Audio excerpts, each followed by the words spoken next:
Right now on Pittsburgh CW, a sad goodbye. Hundreds of people remember a mother killed, allegedly at the hands of an 11-year-old boy. And a man is dead after a lengthy standoff with police. Find out how this one ended. Will recover, and the United States of America will emerge stronger than before. And President Obama addresses Congress, trying to boost the confidence of America. This is the KDKA TV Morning News on the CW. Good morning, everyone. Thanks for joining us on this Wednesday. You're watching the KDKA TV Morning News here on Pittsburgh CW. I'm Sunny Abada. And I'm Keith Jones. Good morning to you. We have our top stories to get to in just a minute. But first, a pretty decent start. We're at 19 degrees this morning. Yesterday, about this time, we were 5 degrees.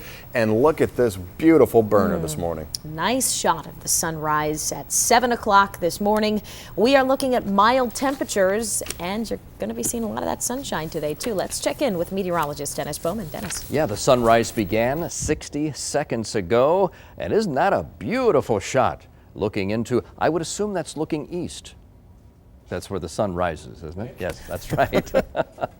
Beautiful shot as we begin the day together. You can see there are some clouds overhead up there, but significant breaks in the clouds, and we are going to have a dandy of a day for you here in western Pennsylvania.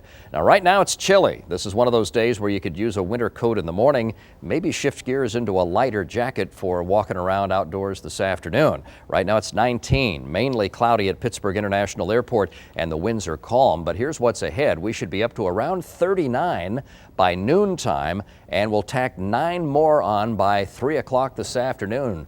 Our high 48 this afternoon. By 6 o'clock, still in the mid-40s with a fair amount of sunshine out there. So a grandiose day on the horizon. We will be tracking some precipitation for tomorrow, though. More on that with a full forecast coming up in just a bit. Keith, Sunny? All right, Dennis, thanks very much. It's at the roadways where things are getting a bit hairy at this early hour. 7 o'clock right now, 7:02, and we've got jam-ups over there on the Parkway East at Forest Hills. You're jammed at Forest Hills, Wilkinsburg, all the way in and through the the Squirrel Hill tunnels out that way. Your average speed at the Forest Hills area just 7 miles per hour, so you are crawling along. Delayed on the Parkway West at Green Tree Hill, as well as we take a live look at traffic at a near standstill at the top of that hill. You're down to just 7 miles an hour. Earlier disabled vehicle right near the 79 interchange has been cleared as well on the outbound side, so that side looking good. Drive times, they've gone up. Parkway East, 21 minutes from the Turnpike to the Boulevard of the Allies. Parkway North, you're at 13 minutes. Still green there from I-79 to the Vets Bridge, and on the Parkway West, your drive time going up to 32 minutes from the airport to the Fort Pitt Tunnel. Our top story this morning, friends and family remember and say goodbye to a local mother and her unborn child who were killed in a shocking crime. An 11-year-old boy is accused of that crime, and many people are still in disbelief that 26-year-old Kenzie Houck is gone. Last night, a very emotional night as people lined the streets to give their final farewells. KDKA's Ross Godotti live with more on this top story. Ross. This is a tragedy that's garnered national, if not international, attention, but it has hit and caused the most pain, of course, at Kenzie Houck's hometown. And for all the people who knew this 26-year-old young woman, there was no greater evidence of that than the outpouring shown at her memorial service. Hundreds showing up at the Newcastle funeral home to say goodbye to Houck and comfort her family. Many who knew Kenzie, some were friends of the family, all heartbroken over alleged murder of this young woman. A murder at the hands, according to police, of an 11-year-old boy, a child that Houck, by all accounts, was trying to reach out to.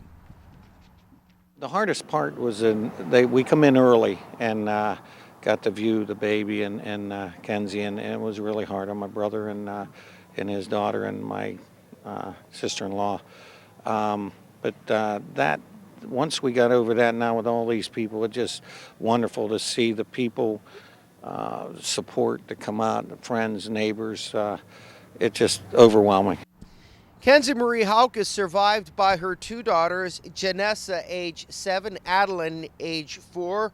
They are living with Kenzie's parents. Also in attendance, Chris Brown, Kenzie's fiance, and the father of the unborn son also killed in this tragedy. The child was to be named after his father. Reporting live, Ross Godotti, KDKA TV Morning News on Pittsburgh CW.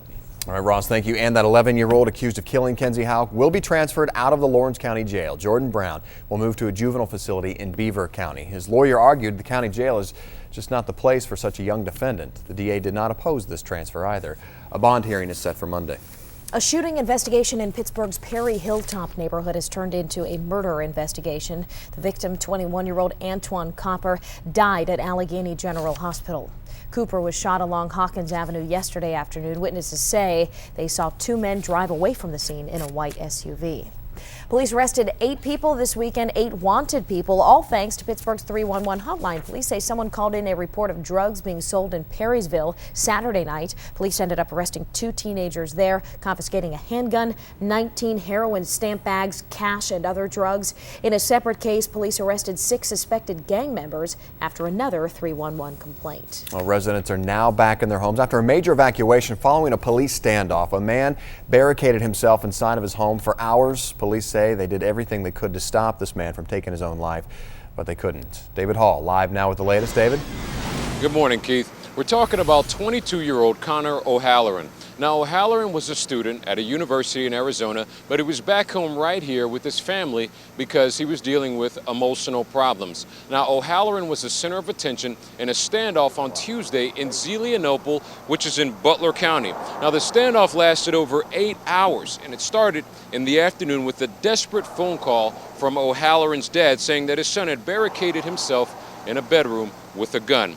Now, over 15 police agencies responded to this home on Oakdale Drive and tried to make contact with O'Halloran, but they were unsuccessful. Now, eventually, police entered the home around 9 o'clock in the evening, and that's when they found O'Halloran dead in his bedroom with what they believe was a self-inflicted gunshot wound. Now, police think he fired a round of shots around 7 o'clock earlier that evening, killing himself with at least 1 round. A call was received at the station from an individual. Said that his son had barricaded himself in his residence, and he had fired several rounds from a shotgun in the house. Always sad when someone loses their life, especially a young fellow, like he's 22 years old. He had a lot to go yet. Now, police still have a lot of unanswered questions, and they will be interviewing the family in the near future to try and piece together this investigation. Reporting from Mount Washington, I'm David Hall, KDKA TV Morning News on Pittsburgh CW. All right, David, thank you. The mother of an 18-year-old boy who's accused of molesting a 7-year-old boy says the teenager is a victim himself. Donnie Miller is charged with sexually assaulting the little boy in a bathroom at the Bethel Park Library. The teenager's mother says he was diagnosed as a paranoid schizophrenic and was on medication. She gave up custody of him, and he was sent to treatment facilities where he was never forced to take his medication. I don't want my son off scot-free. I want him to get help. I want him to be in a hospital where he's made to take his medicine. State law says a child can refuse medication at age 14. The criminal complaint says Miller confessed to the assault. Well, police say a teacher took off with a 15-year-old student. Now she's in custody. Coming up, we're going to tell you what the charges she's facing. And President Obama addresses Congress last night. We'll tell you what he said about fixing the nation's economy. Still to come. A teacher is in custody after she allegedly ran away with a student. 24-year-old Lisa Lavoie from Holyoke, Massachusetts, was arrested late Monday night in Morgantown, West Virginia. Police say she ran away with the boy, 15-year-old. The boy's mother contacted the school on February 13th, complaining about the relationship between her son and the teacher. 3 days later, the boy went missing. Lavoie is being held on kidnapping charges. Police say he punched his son's principal and another school employee. Now this man will stand trial. 40-year-old Taru Davis accused of punching both women after being confronted by the principal and the other employee. It happened after Davis stormed into Morrow Elementary in Brighton Heights looking for his 7-year-old son room to room. There is new information in the salmonella outbreak. Coming up, we'll tell you where another deadly strain has been detected so far. It's been blamed for 9 deaths nationwide. The latest still to come.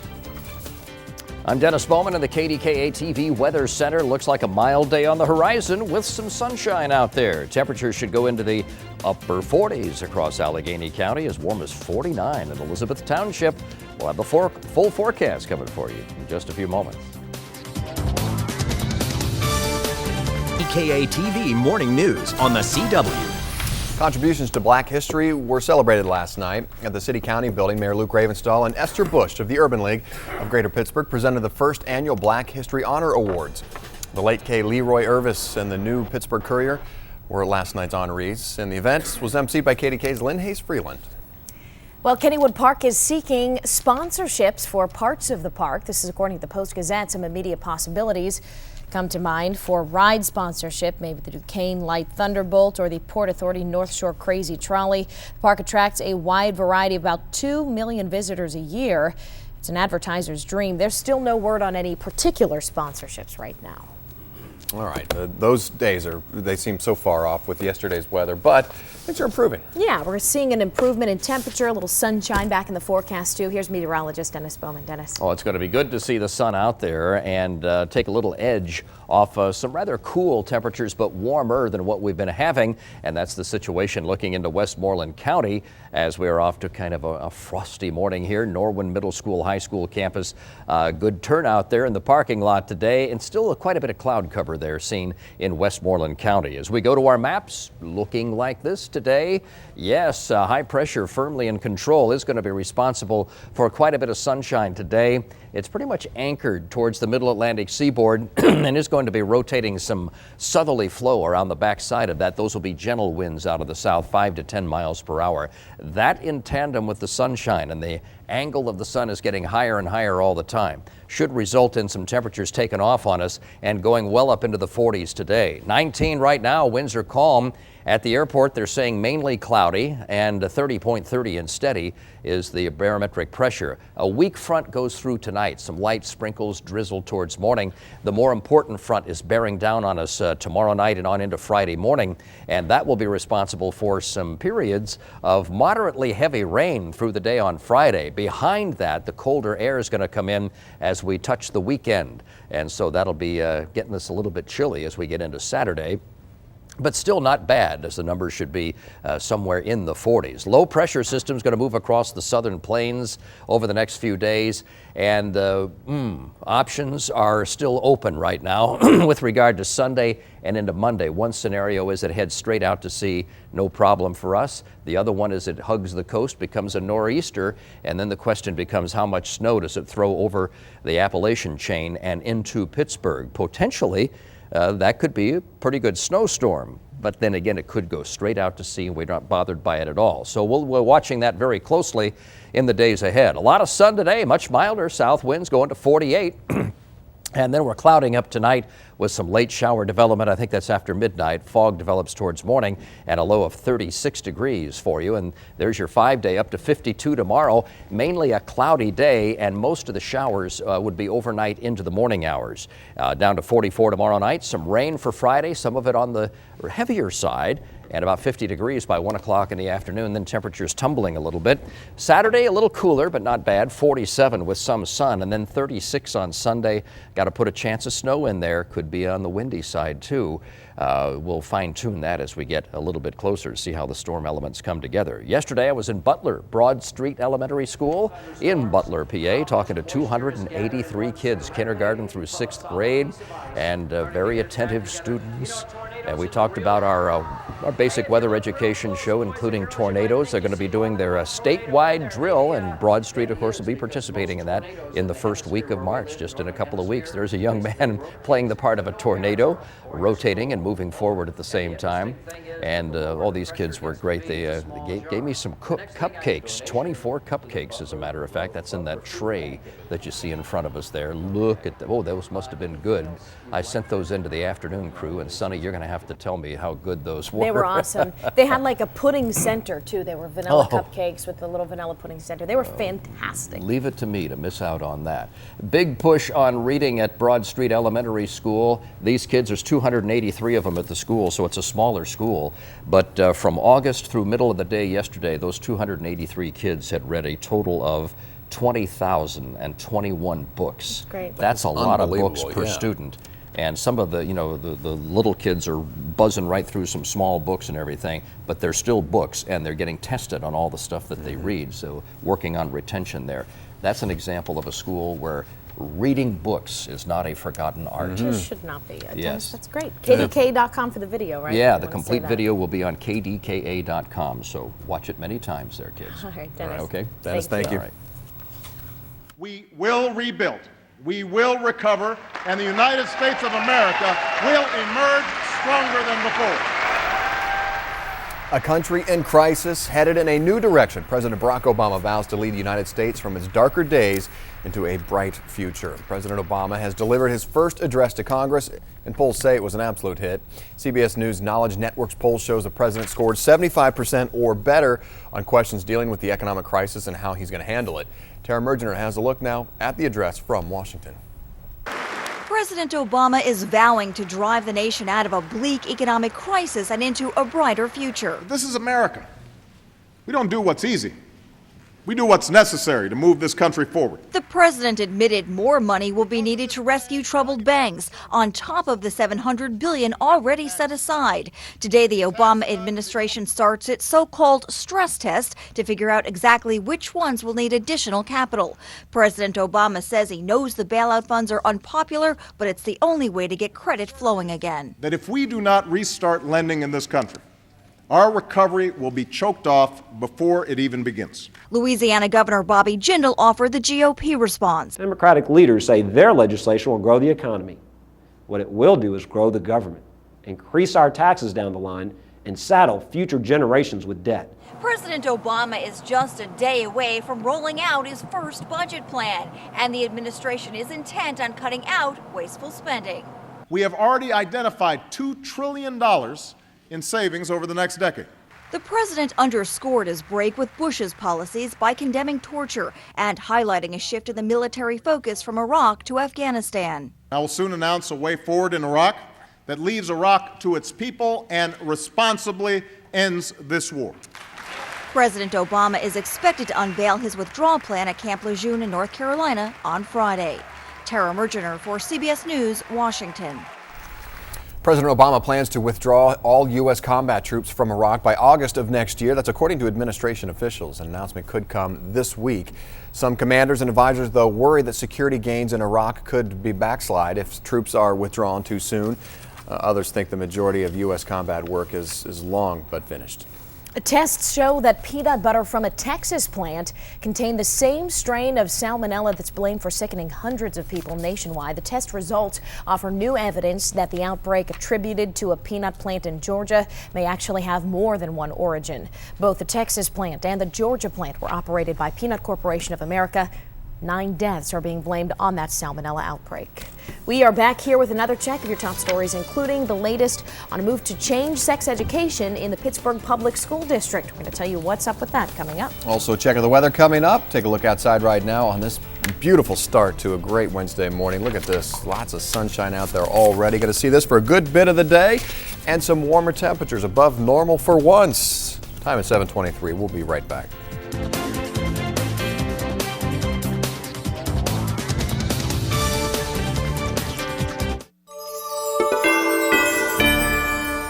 Good morning once again. Dennis Bowman with you. We have some breaks in the clouds, even though Pittsburgh International reporting mostly cloudy skies at this hour. 19 degrees, so we're off to a chilly start. It's another winter coat kind of a morning, but you may want to shift gears to a lighter jacket in the second half of the day if you're out and about. 48 degrees with some sunshine for us today. We'll be down to 36 tonight. Rain showers, light rain showers, maybe some drizzle late after midnight tonight and for the morning rush tomorrow. And then mainly cloudy and 52. And more important rainfall, periods of moderately heavy rain due for Friday with a high of 50 degrees. That's your forecast. Let's check in with Keith and Sonny. Dennis, thank you. A teacher is under arrest accused of taking a student across state lines. Police caught up with 24-year-old Lisa Lavoie and a 15-year-old boy late Monday night in Morgantown, West Virginia. The teacher and student are from Western Massachusetts. The boy's mother contacted his school February 13th with concerns about the relationship between her son and his teacher. 3 days later, the pair disappeared. Lavoie is being held on kidnapping charges. A man accused of punching his son's principal and another school employee will stand trial. Police say 40-year-old Taru Davis stormed into Morrow Elementary School in Brighton Heights. He apparently went room to room looking for his son. When the principal and another employee confronted him, police say he punched both women. Pittsburgh Public Schools are making a change to the way sex education is taught in the classroom. The Post-Gazette reports the school board voted last night to drop the abstinence-only curriculum in favor of one that also discusses contraception and alternative lifestyles. The change was actually brought about by parents who circulated a petition seeking that change. Let's hit the roadways now to get a look here at the traffic situation out there. One accident being reported right now. This is out of Beachview, Fallowfield Avenue between Crane Avenue and Wentworth. Accident blocking all the lanes there. 2 vehicles are involved. Crews are on the scene working on that. Right now, here's a live look at Parkway East at Wilkinsburg, where things are stacked and backed all the way through the Squirrel Hill tunnels. Take a look at the Parkway West quickly. This is a look right by 60, Route 60, and everything's actually looking great there. Your concerns start when you get to the top of Green Tree Hill, maybe a little farther back at Parkway Center. You're down to just around 8 miles an hour from that point headed inbound. All right, 7:27 is the time. Stay tuned for more news. Good morning.